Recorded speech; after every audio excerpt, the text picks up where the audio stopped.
a CLA and a CTA, but today I'm going to be talking about something a little bit different. I'm not specifically going to be talking about software. I'm going to be talking about understanding your test performance. I'm going to be joined by my co-presenter, Matthias Baudot from StudioBods, my excellent co-presenter. So, a little bit of information about Delacor, who we are. We're an NI Alliance partner. We have offices here in Austin and also one in Europe. Well, actually, not Europe. There had to be a LabVIEW joke in there, right?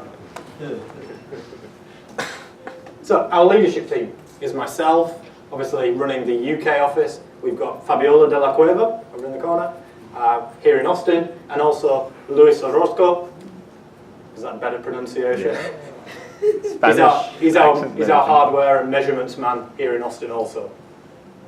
So, what do we do at Delacor? We're a little bit different to most Alliance partners. We're kind of unique in that we generally work with teams who already have LabVIEW developers, test stand developers within their organization, but they're looking to improve. They know that they could be doing things a little bit differently and a little bit better.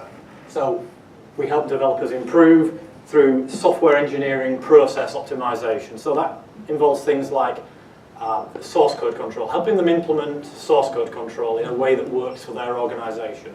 VI analyzer tests, custom VI analyzer tests to help them improve the overall quality of the code, especially if it's code that's being shipped external to the organization. We also help with best practices, so style guides, providing customized style guides so that they can measure their own code against some standard. And implementation of those things. We also help with automation tools. So if they've got a framework that they use but they want to improve the efficiency of that, we can help by writing custom scripting VIs to automate the process and improve their efficiency. Software architectural design as well. We can do code reviews. We can advise on your specific use case, the optimum architectural design to use. Automated test strategy. Within Delacor, we have several engineers who have a strong, rich history in test automation in the manufacturing area. So we can help and advise with your strategy.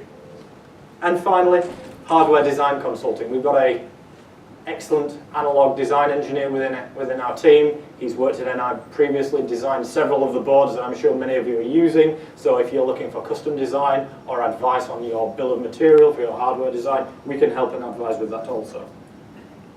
We also develop toolkits. We won an award. So we won the LabVIEW Tools Network Product of the Year for our DQMH toolkit.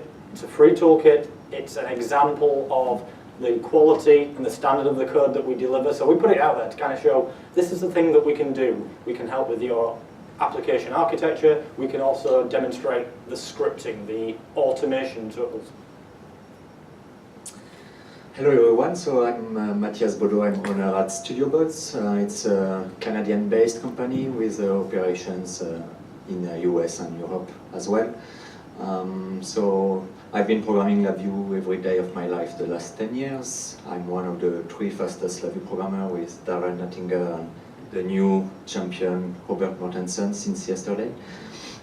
My main area of interest is code deployment, keeping the control on your code, tracking your code, knowing how it's used, being able to update it. So all those things, and I'm really passionate about it.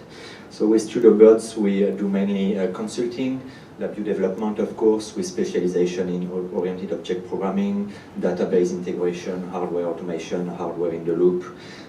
We design custom APIs for our customers. We also consult in advanced architecture design. We help with software deployment, of course, and continuous integration, continuous code delivery, project management, data management, and we do offer custom training and as well also CPI for now. So, is this presentation for you?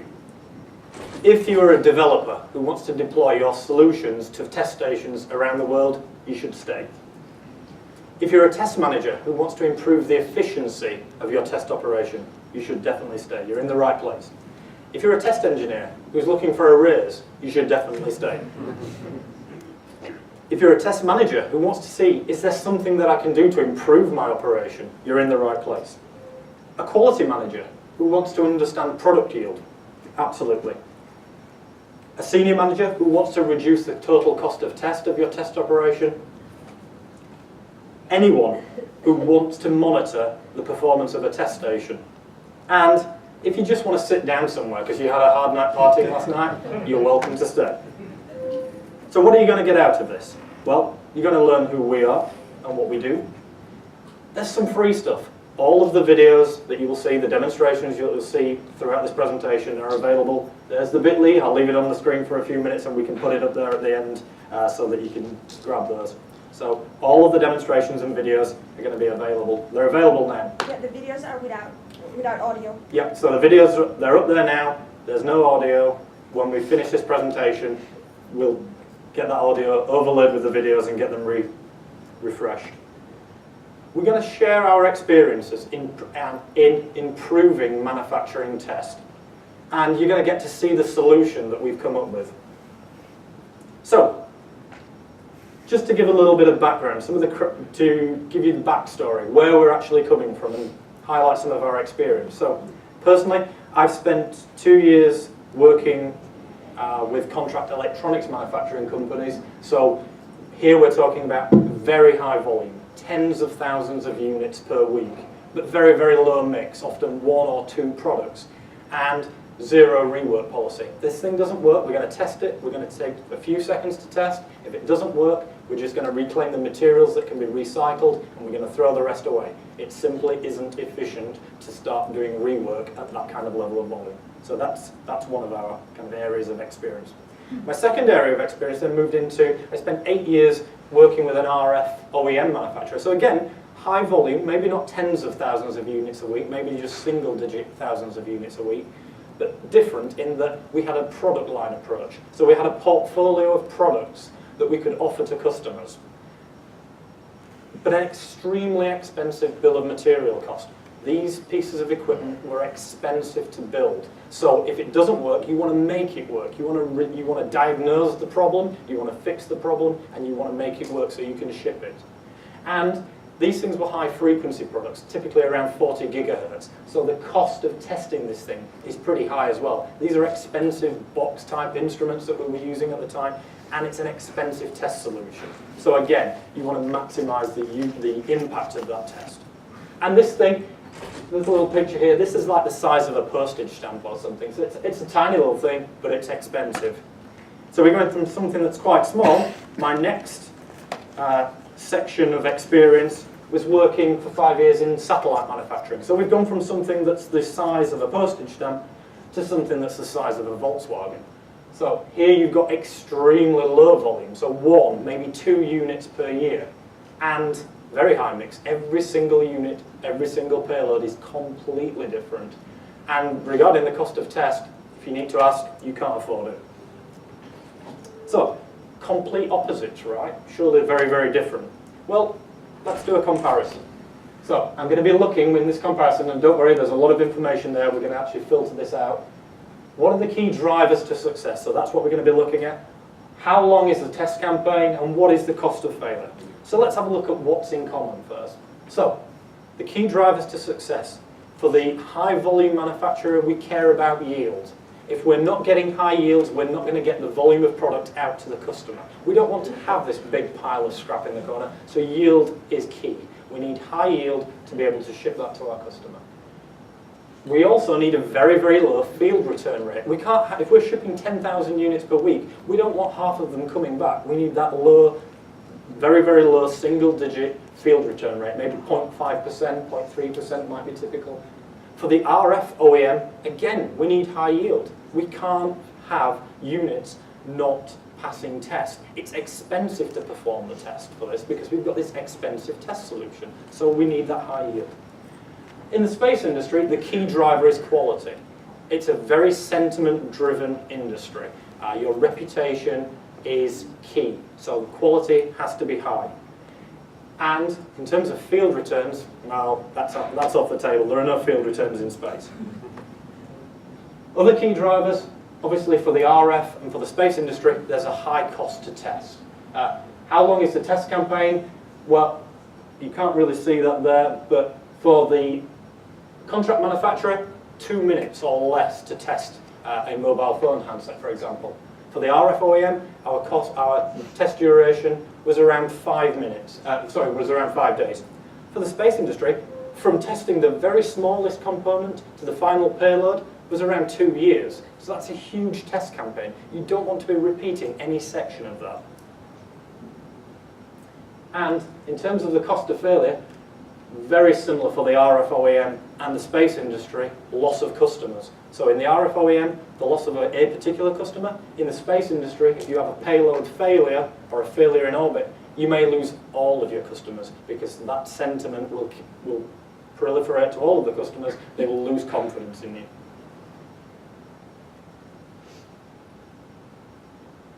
So what is different? So for the OEM, takt time, ensuring that you're producing the right volume of product at the right time. The customer needs 10,000 units a week. You want to make sure that the flow of product coming through supports that 10,000 units a week. If they only want 5, you don't want to still be producing that 10,000 units a week because then you've got thousands of units going into storage, going into stores to wait to be sent to the customer. Resource level, again, you don't want thousands or tens of employees stood around if you're not shipping that product out to the customer. So resource level. Diagnostics for the RF OEM is another difference. There you're doing diagnostics. You want to know, why did my unit fail and how can I make it work again? For the contract manufacturer, you probably don't care. You just, it didn't work, let's recycle and start again on the next unit. For the space industry, the results traceability is key. We need to know where every single how every single subassembly was tested, what was its performance, and that performance will be tracked and followed right through to the final payload assembly. And process traceability as well. Every operation that is performed upon the spacecraft needs to be tracked. So why would we measure those things? Well, in the contract electronics manufacturer, we're going extremely fast. A single drift in performance, for example, the test site, performance, maybe an instrument starting to fail or go out of calibration, or a change in materials in-feed into our manufacturing operation, it's going to have a huge effect because we're shipping thousands of units. Failure to monitor could lead to tens of thousands of units making it out into the field and then having to be subsequently recalled. So you need to monitor real time.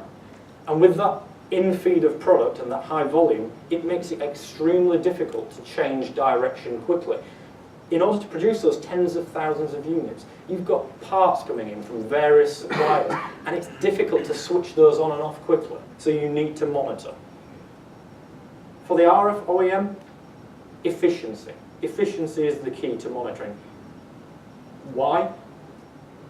It's an opportunistic market. Spot orders are the norm. You don't have this huge forward load of business. It tends to be spot orders. Can you give me 10,000 units in the next 3 months? So you need to understand your performance to be able to respond to that. It's highly competitive. There's loads of people out there doing this, and they're all doing it quicker and cheaper. So you need to remain competitive. You need to understand your capacity. Can you ramp up quickly? If we receive an order for 15,000 units next month, can you achieve that? What would it take to achieve it? Would it take more staff? Would it take more test systems? Can you achieve that? We need to understand the cycle times. How long does it take to test this thing? And if I receive a spot order for more units, how will we achieve that? Do we need to reduce that cycle time? How does that work?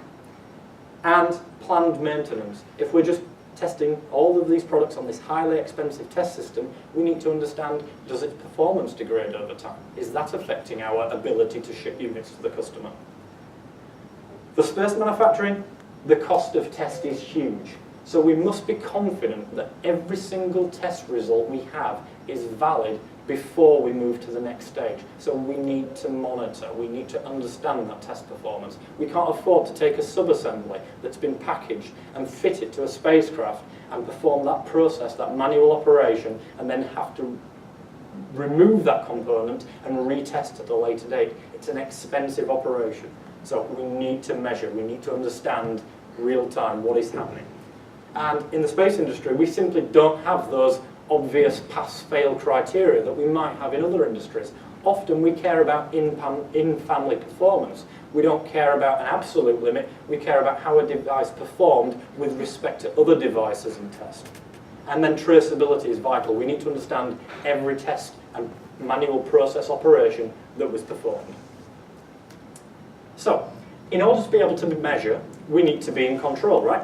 So, why test? Why test in the first place? Well, did we design it right? If you're testing to understand that, then you've got problems. You need to call us, you need to hire us, talk to Luis, talk to Fabiola. If you're testing to understand your design, it's too late. Did we build it right? That's why we're testing. Did we put this thing together correctly? Are all the parts in the right places? Did we solder things down correctly? We want to know, did we build it right? We also want to know, did anything change? Did some of our amplifiers come from a different lot and they have different gain characteristics? So we want to know, did anything that goes into our final product change? So we also need to know what we're testing and how and what we're using to test it. So we care about things like the product serial ID. We want to know what it is that we're actually testing. We want to know about the test station that we're using to perform that test and the assets within that test station, individual box or PCI card based instrumentation that we're using to perform a measurement. We need to be able to track that. We need to be able to test track the software that we're using to perform that test. Version numbers, for the test stand users, sequence file versions. That's it, right? Surely that's all we need to know. Well, no. We need to know things like driver versions. What driver are we using to drive this box instrument? Because maybe it behaves differently. We need to know about National Instruments toolkits that we have installed on our test station. Are they consistent versions? Is there a difference in performance from one version to another? Macs, for example. So I'd like to introduce BLT for LabVIEW, which is a tool that has been successful the last 4 years on the Tools network. And the reason is why that's what we used as a framework and the API available with BLT to come up with the solution we're going to show right after. So BLT stands for Build, License and Track. Build because it allows you to automate the deployment and the building process of your LabVIEW binaries. You can also push updates remotely on any station, any machine, and whatever number of products you have, it's still one-click operation to distribute 1 or 1,000 products on 1 or 1,000 machines. The licensing part, we provide a very advanced licensing chain. You can control individual access, workstation access, specific code features, and you centrally manage all that in the cloud and all your customer base. And also, BLT provides tracking. You can monitor when your application is used, on which machine, which version. You get advanced error reports. You get notified by email when there is an issue in your application. So that's what BLT does. So I strongly encourage you to download it and try it. There is a free version available on the Tools network or bltforlabview.com, and you're going to have a big dashboard where you have the control at any time of all your software deployments. So let's look at TOM. TOM stands for Test Operation Management.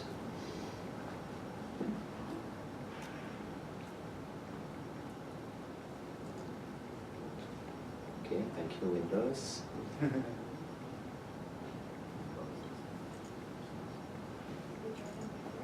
Yeah, I did. All right.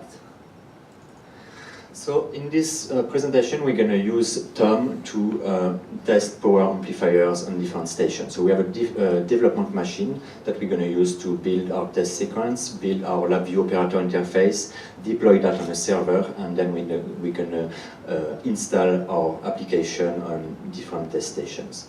So on the development machine, we're going to launch our dashboard called TOM for Test Operation Management again. And we have a section called Manage Deployment, where we're going to be able to define our product and what's in our product. So we created an NI week demo product, where we're going to create 2 components. One component for the LabVIEW operator interface and one for the test sequence. And we want separate components because we want to be able to update either our LabVIEW operator interface or just our sequence without changing the operator interface, or we might want to add a new product line and just create a new component that will test that new product. So let's define our components in TOM. So we create a new component, demo sequence, you can add description, and we create our operator interface, which is again a LabVIEW application.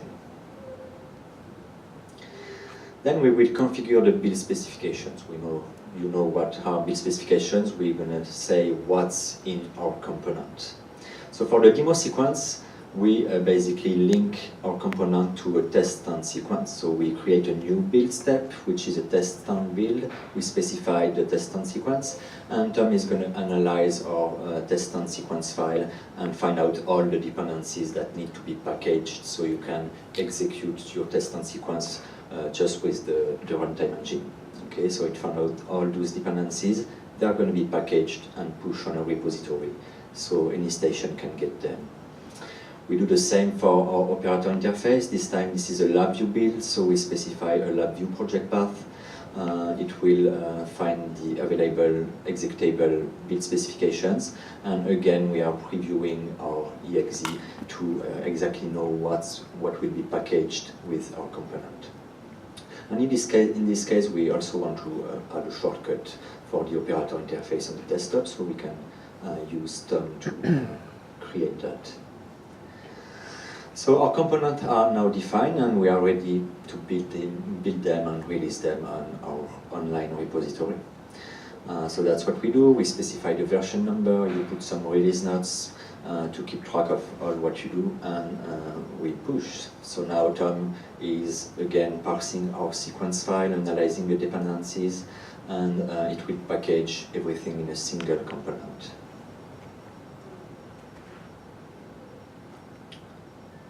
Done. All right. So the dev machine is now building and pushing this on a server, which can be anywhere on the world or just locally on your plant. And we can keep track of the releases, the date, the description. Let's do the same for the operator interface. So we build and release a new release, which is actually the initial release, version 1. And here, Tom is now calling the LabVIEW application builder API, and we're going to build our LabVIEW source into an executable. So we just need the runtime engine to run this. So also you save money on the license costs. Okay, you just use the runtime engines on the test stations. Let's build the installer now. Okay, we need to install our application on the machine. We build the installer only once because this is an online installer. It's 15 megs. There is nothing in it. It will just contact the repository and always fetch the latest version of the component. Again, if you add a new component, it's going to find out this new component without having to rebuild the installer. So the installer has been built, it's on the desktop, it's right there, it's 15 megs, and we're going to install it now on our test station 1. Any questions so far? Move on. All right. Let's go on test station 1, a fresh machine, just the runtime are installed in there. We could also include the runtime in the installer, of course. So we run our 15 meg installer, and it's going to contact the repository and list our 2 components, and you can see with the description of the component on the right. So let's install, downloading, installing, and our shortcut appears on the desktop as we defined it in the build specifications. Now we can run our operator interface in test station number 1. So this operator interface, the purpose of it is basically to programmatically launch our test stand sequence and give valuable information, only what the test operator needs. We authenticate our test station on the Tom server. We register the test station 1 as a new machine on the Tom server. And that way we're going to be able to track that test station live and its performances. So let's go back on the development machine where we have our dashboard. You can see that the test station number 1 appeared, it's been created, and the status is online. Also, it reports the products. We have one product, an IBIC demo, and all the components with the version installed and the latest version available. Let's do a change in our operator interface, and we're going to change the front panel color. A useful change, but just to show you how we can update easily our operator interface. So we do the change, we save our project, and then we go back in time. In the Manage Deployment section, we're going to build and release a new version for our operator interface component. You put some notes, increase the version number, and Tom again is building the executable and pushing it on the server. All right, it's done. Almost immediately after that, you're going to see, so we track all the releases, of course, it's very important. And immediately you see that already the test station 1 reported that a new version is available for the operator interface component. So the test manager knows the state of the updates at any time. So let's see how it looks on the test station 1. Test station 1 will see that there is a new version available. It's checking regularly for updates. So let's log in into test stand, and a new button appeared at the top of the operator interface, so to notify you that updates are available.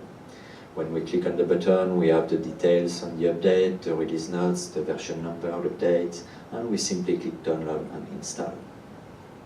It will exit the operator interface, download the new component version. So while we are doing that, our test station is not available for testing, okay? We are doing some maintenance operation. And the test manager can track that at any time. As you can see, the status is now maintenance, and the reason is software update. So the availability of our machine, is not ready now to test. If we go back and complete the update process, we don't want to reboot, we just restart the operator interface, and you can see that the new color appeared, hopefully, and it reports the new version number. So we did that on one test station. Of course, we can deploy on many test stations, and they can be wherever in the world. Again, in the dashboard, we can make sure that the new version has been installed, and we see that live in the dashboard. So let's do the same on test station 2. Okay, we have another fresh machine, and that can be located in another country, another continent, another plant. We run our 15 meg installer, find the components, install them. Again, the shortcut appears on the desktop. We launch the operator interface. And as you can see, even if this is a fresh install, it already installed the latest version with the new front panel color. Okay, it fetches the latest version all the time. So we register this station as a new station. It's going to be test station number 2. And again, if we go back on the development machine or the test manager's machine, the test station 2 appears as online with, again, the description of the components installed. So I'm going to let Chris talking about some metrics that we care when characterizing the performances. So let me start with a question. Do you feel that you understand your test station performance? Raise your hand if you think you understand how your test stations are performing today. And do you feel that you have that information coming to you automatically? You have something to back up that feeling? Cool. So, for those of you who didn't raise your hand, I'm going to be talking about 2 particular metrics that can help us understand how our test station is performing. The first metric I'm going to be talking about is OEE, and that stands for Overall Equipment Effectiveness. The second one, next to the pile of money, is the cost of failure. So, OEE is a composite measurement. It consists of 3 subcomponents that allow us to characterize that test station. The first one is availability. So, the definition of availability is the time that the test station was actually available. Genius, right? Well, It's the time that the test station was available out of the planned availability. So if we plan within all our production schedules for the test station to be available 24 hours, but for 2 hours of the day, IT are doing some maintenance, some upgrades, then we don't have 100% availability. So we need to understand when was the test system actually available, and that needs to factor in things like software updates, preventative maintenance on test fixtures, and IT operations. We already have an issue with YouTube videos embedded in the PowerPoint, so let's run this that way. Alright. So let's see how it looks in time. We are looking at a period of time that began 5 minutes ago and ends in 5 minutes from now. And as you can see, the availability of our station is around 50%, which makes sense. And as we continue looking, the availability is increasing because our test station is currently online. So you can look at that live. Let's go to our test station 1 and stop the application now. We stop the application and we are prompted to enter a reason. Why are you putting the test station offline now? So let's say we are doing some calibration maintenance. Again, on Tom, you can see live that the station is now in maintenance for calibration. And due to calibration, the availability stops increasing. Let's talk about another metric now. So the next metric is performance efficiency. So when the site was actually available, were we using it to perform valid test operations? Having 15 sites available to your test organization and having 3 of them sat idle is inefficient. Test assets and people are expensive resources.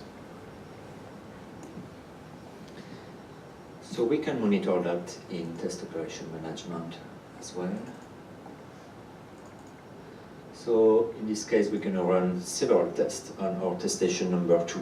Okay, so we click on run test, and the LabVIEW operator interface is now programmatically launching our test and sequence. We enter the UUT serial number. We have now a controller, a thermal controller, which is hitting our chamber, so then we can perform the test of our power amplifier unit. Okay, test passed. Let's do another test. Let's do actually 3 or 4 tests taken in. Oh, as you can see also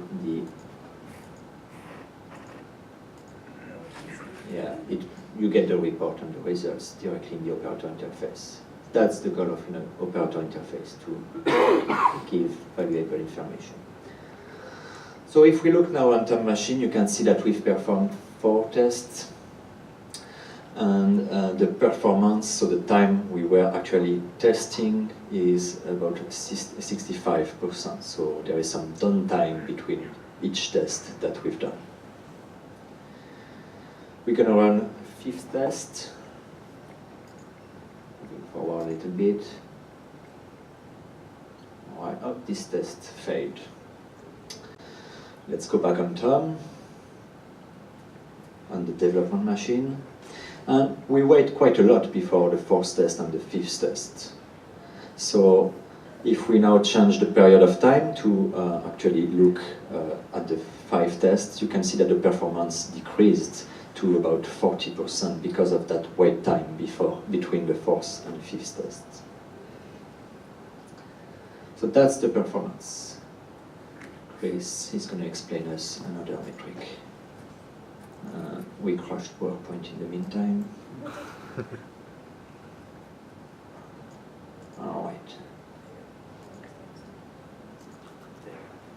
So the final piece of OEE is yield, our unit first pass yield. So here we care about the percentage of units that make it through the entire manufacturing test operation on the first try, without any failures and without any rework. So we simply got the number of passed units divided by the number of opportunities that we had to have a passed unit, and that gives us our first pass yield as a percentage.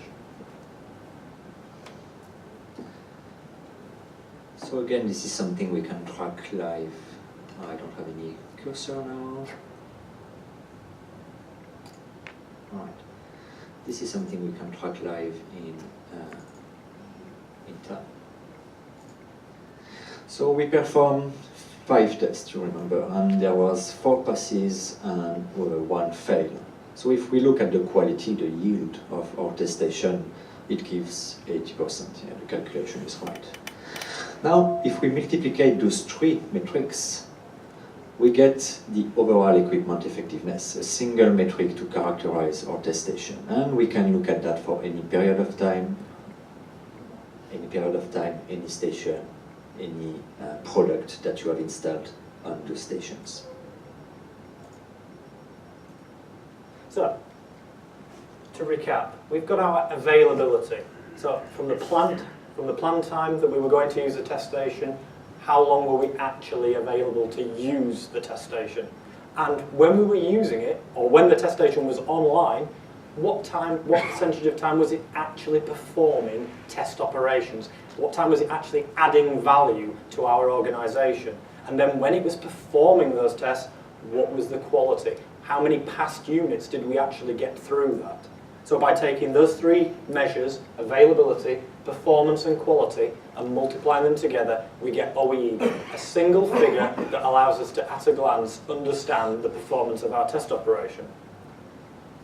The next metric is a little bit more straightforward, the cost of failure. Not very often do I see organizations actually calculate and spread that information out to the people performing the test operations themselves in the manufacturing test area. The cost of failure is simply the cost of non-productive operations being performed multiplied by the hourly rate. So by non-productive, I mean of the total test duration minus productive duration, that's the non-productive time. So if we were performing a planned, past, completed test operation, that's great, it's productive. But if we had to retest because somebody moved a cable, or we realised that one of the pieces of equipment was out of calibration, that's non-productive time, and it has a cost associated with it. So we take the time spent doing those things, those retests, those failed tests, we multiply it by the hourly rate, and that gives us the cost of failure. And that's a really powerful metric to see up there in lights. People can relate to seeing a figure. They know we spent $50,000 or $100,000 on failed tests because a cable wasn't connected correctly. Well, they can relate to that. It's like a third of the value of their house, or it's their annual salary. It's a very powerful metric, and it gives them a sense of that operation that they performed that they didn't do correctly. It gives it a sense of value. All right, let's look at some code. You like code, I guess. So Tom comes with an API for LabVIEW, of course, and that's what we use to report information. So Tom API for LabVIEW, we start by, if we look in the palette, there is 2 VIs at the top, the init Tom instance and the check server connectivity. So the Tom instance basically authenticates, do the authentication on the server, the machine registration, and it gives you a class, an object where you have several informations about your machine, and you can check the connectivity with the server at any time. There is a subpalette update. Okay, there is 2 VIs in this subpalette. Check components and actually perform the update. So the check components gives you the information about installed components, all the components existing for that product, the ones that are new and the ones that are updated. And for each component, I get all the detailed information, the release date, the update text, whether it's installed or not, etc. And then we use the perform update VI to install the new components and or update the new components. The events, which is probably the most important palette, okay, the events palette. We're going to look now at the set online VI. So when we start our operator interface, we use the set online VI that gives us an event ID. And then we will use that same VI with this event ID again and again. We kind of ping the server to tell, hey, I'm still available, and there is a watchdog system. If you stop pinging for 1 minute, we can assume that something crashed. When you're done, when you exit, you call again the set online and you set it done. So we specify that we are not online anymore. Another event that we provide is the set maintenance. As you saw when we closed the application, we were prompted for a reason, so you just use the set maintenance event, you provide the reason, and while you are doing your maintenance, it's in maintenance, and then you just say, hey, I'm done with the maintenance. So this is how we track all this. And now the test event. So there is 3 VIs to characterize our test: the test begin, test data, and test end. When you start your test, you use the test begin, and you can pass any data. In this case, we use a linear, but you can basically wire any data to that, and this is optional. You perform the test, and again, you can send some intermediate results of your test, but this is optional. Maybe what you care is just pass-fail in the end. And that's why you use the test and VI, and that's where you actually send the results, pass-fail. You would eventually also provide if the test has been terminated or in error, so this is things to add. We also provide an advanced palette. The advanced palette allows you to open a connection to the server and basically access, the same as in a database, access all the records. So we have the products, the components, the releases, the machines, all the events log. You can upload file on the server, and it works the same as a database. You have add, delete, select, and update method for all those records, and this is using objects, LabVIEW classes.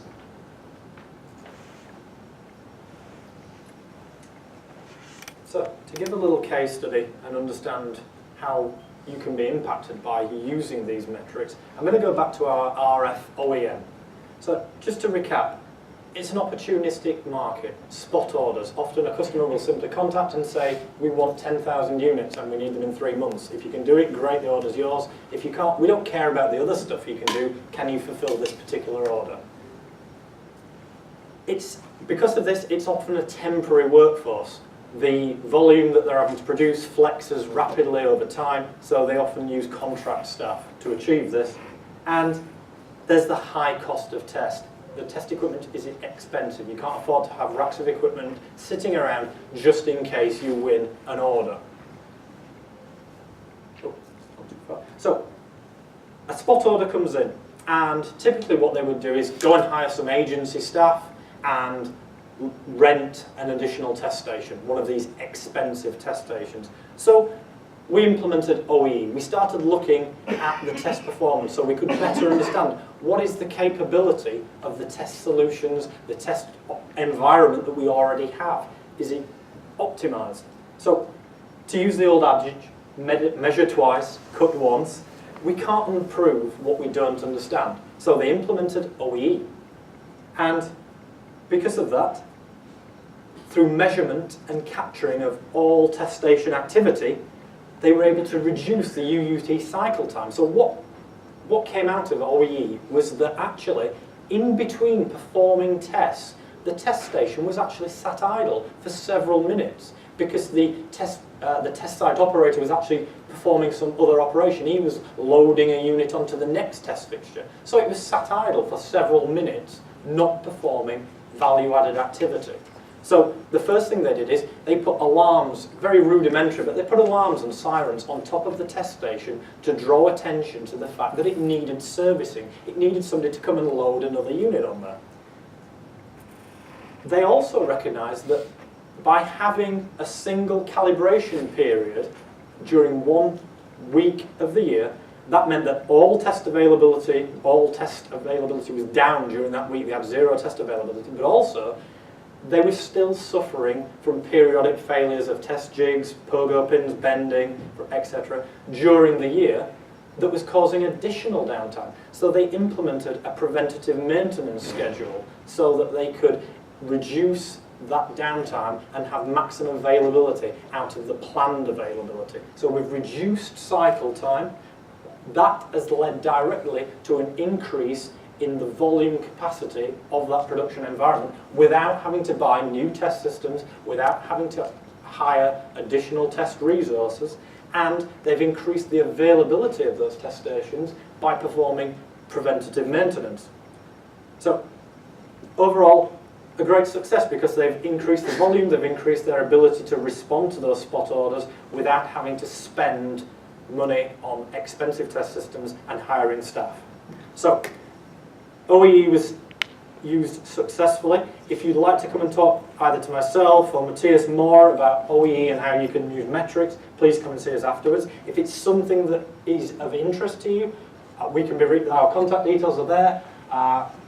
We also have a blog, walkingthewires.com, where we talk about technical concepts, also some hardware posts on there about how we do hardware design, and Matthias also BLT. For LabVIEW.com, we have some business cards at the front if you want to take some as well. Okay, so any questions from anyone?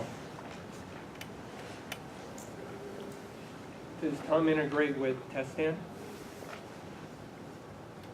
Yes, so as you saw, we were able to directly parse our sequence file, build a component, and push it. Okay, but the APIs you showed a lab Yeah, demo. we use it in a test and sequence actually. Okay. So basically the LabVIEW operator interface is programmatically launching the test and sequence, and it's the test and sequence itself that is calling the LabVIEW API to say, hey, I'm beginning my test, this is the result of my test. Chris implemented that in a process model. We have also an example with it's just a step test begin, step test end. So you've got we've got three options to you if you actually want to implement Tom through TestStand. You could implement the API through the operator interface and then use callbacks to get the information that you need back to the operator interface. You could implement it in the process model. So on the sequence file execution start, you could call the Tom test begin API method and then use the post-step callback to capture the test data and the overall result at the end of the sequence of execution. Or you could implement it in the client sequence as well. You've got three options for how you could implement that. How is the data saved on the server side? There is a database in the end. We are using web services to communicate the data, so we are basically calling web services, sending the data to the web service. The web service itself saves it in a database. Okay, that's configurable, like meaning like if I want to use a different database, it's that. Oh yeah, definitely. I mean, you can install on whatever server you want, and it can handle different SQL databases technologies. You can also, it's not right now, but you will be able to define your own events. So what do you mean by configurable? Yeah, for example, what database is using the... So right now it's MySQL. Okay. It's powerful and free. There is no reason why you cannot use with Microsoft SQL Server or Postgre or Oracle. That's all. Yes? How did you guys do the installer? Did you build your own, or did that look like a Windows installer that did the update or the initial installation of the software?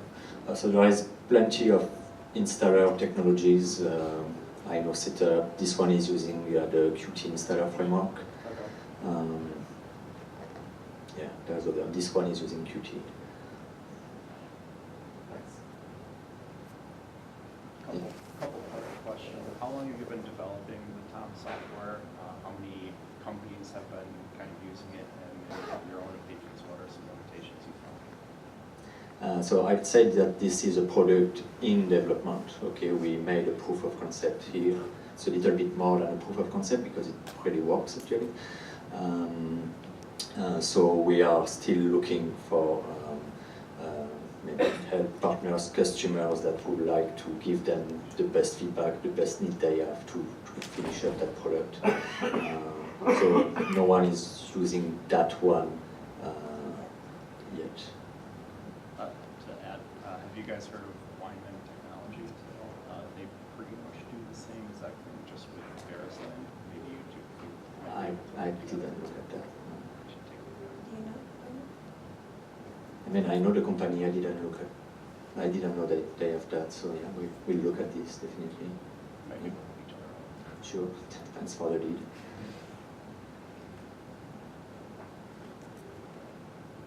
I think that's it.